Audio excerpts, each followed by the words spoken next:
Hello viewers, আসসালামু আলাইকুম। সবাইকে রমাদান মোবারক জানাচ্ছি। রমাদান মোবারক জানিয়ে আজকে নতুন ভিডিওটা শুরু করতে যাচ্ছি। তো ভিউয়ার্স, আজকে ভিডিওর আপডেটটা হচ্ছে যে বর্তমানে মালয়েশিয়াতে কি নতুন করে কি সকল সেক্টরে কলিং ভিসা কি খুলবে। আপনারা অনেকেই আমাকে কমেন্ট করে জানান যে ভাইয়া 2025 সালে এসে কি সকল সেক্টরে কি কলিং ভিসা কি আসলে খুলবে। তো এখানে একটা কথা হচ্ছে যে বর্তমানে আপনারা সবাই জানেন কিন্তু প্লান্টেশন সেক্টরে কলিং ভিসাটা অলরেডি কিন্তু চালু আছে, তার কিন্তু কোনো গতি বা তার যে লোক আসার যে গতি সেটা কিন্তু কোনো গতি নাই। আসলে লোকজন আসছেও মালয়েশিয়াতে কম, এবং মালয়েশিয়া বাংলাদেশ হাই কমিশন থেকে যে ডিমান্ড লেটার গুলা বা অ্যাপয়েন্টমেন্ট লেটার গুলা যেগুলো দিচ্ছে সেগুলোও তারা কিন্তু কম পাচ্ছে, এবং কম পরিসরের লোক কিন্তু ভিসা পাচ্ছে। তো এটার পিছনে কিন্তু হাজার হাজার কর্মী কিন্তু বসে আছেন যে মালয়েশিয়াতে আসার জন্য। তো এখন আপনারা অনেকে আমাকে জানতে চান যে ভাইয়া মালয়েশিয়া থেকে প্লান্টেশন সেক্টর বা construction sector, company sector, service sector, hotel, restaurant এবং অনেকগুলা সকল সেক্টরে কি কলিং ভিসা 2025 সালে এসে কি আর নতুন করে খোলার কি কোনো সম্ভাবনা আছে নাকি। তো এখন কথা হচ্ছে, আপনারা সবাই জানেন বর্তমানে কিন্তু মালয়েশিয়াতে কিন্তু বেসিক বেতন কিন্তু 1500 থেকে কিন্তু 1700 রিঙ্গিত করা হয়েছে।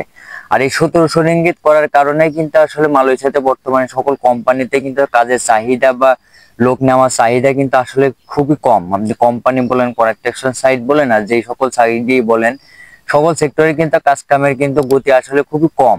এখন কিন্তু বর্তমানে বেতন বৃদ্ধির কারণে কিন্তু কোনো কোনো কোম্পানি কিন্তু ওটি দিচ্ছে, বা কোনো কোনো কোম্পানি কিন্তু ওভারটাইম দিচ্ছে না। না দেওয়ার কারণে কিন্তু এখন তারা কিন্তু বেসিক বেসিক 4টা টু 5টা কিন্তু কাজ করাচ্ছে। কাজ করানোর কারণে কিন্তু আসলে মালয়েশিয়াতে বর্তমানে কিন্তু কাজের চাহিদা বা কাজের যে একটা যে চাপ, সেই চাপটা কিন্তু আসলে নাই। এখানে একটা কথা হচ্ছে যে যদি মালয়েশিয়াতে যদি কাজের চাপ যদি বৃদ্ধি পায়, বা যদি কোম্পানিগুলোর যদি লোকের চাহিদা যদি থাকে, বা সকল সেক্টরের কাজের চাহিদা যদি প্রভাব যদি থাকে, তাইলে হয়তো বা মালয়েশিয়ান সরকার সেটা হয়তো বা বিবেচনা করে তারা হয়তো দেখতে পারে যে মালয়েশিয়ার সকল সেক্টরে কলিং ভিসা খোলা যায় কিনা। তা আমার মনে হয় যে 2025 সালে এসে মালয়েশিয়াতে সকল সেক্টরে কলিং ভিসা খোলার কিন্তু কোনো সম্ভাবনাই নাই। কারণ মালয়েশিয়াতে বর্তমানে কাজের চাহিদা আসলে অনেকটাই কম। সকল কোম্পানিতেই কিন্তু যে অর্ডার গুলা থাকে তাদের সেই অর্ডার গুলা কিন্তু কম। আর মূল কথা হচ্ছে যে বেসিক বেতনটা বাড়ার কারণেই কিন্তু আসলে মালয়েশিয়াতে যে প্রবাসীরা যারা আছে তারা কিন্তু একটা বিশাল বড় একটা ধাক্কাতে পড়ে আছে। কারণ 200 টাকা বৃদ্ধি করা মানে সকল কোম্পানিতেই কিন্তু আসলে কাজের পরিমাণ কিন্তু অনেকই কম, এবং সকল কোম্পানি কিন্তু তারা কিন্তু ঘোষণা দিচ্ছে তারা 8টা টু 5টা কিন্তু কাজ করবে। কোনো ওটি বা ওভারটাইমের ব্যবস্থা বা ওটি বা ওভারটাইম কিন্তু তারা দিয়ে কাজ করাচ্ছে না।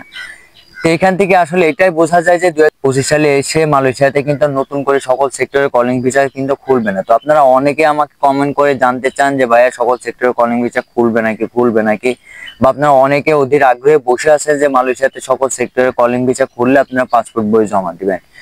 তো আশা করছি যে আপনারাও কেউ বর্তমানে আর পাসপোর্ট বই জমা দিবেন না, বা সকল সেক্টরের জন্য পাসপোর্ট বই কেউ জমা দিবেন না।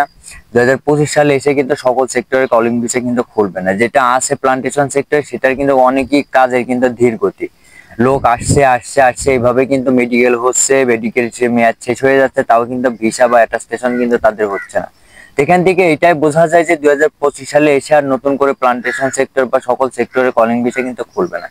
তো ব্যাস, আজকের ভিডিওটা এই পর্যন্তই ছিল। যদি ভিডিওটা ভালো লেগে থাকে তো অবশ্যই চ্যানেলটি সাবস্ক্রাইব করবেন, এবং পাশে থাকা বেল আইকনটি প্রেস করে দিবেন, যাতে পরবর্তী এমনই নিত্য নতুন আপডেট ভিডিও সবার আগে পৌঁছে যায় আপনার কাছে। সে পর্যন্ত ভালো থাকবেন, সুস্থ থাকবেন।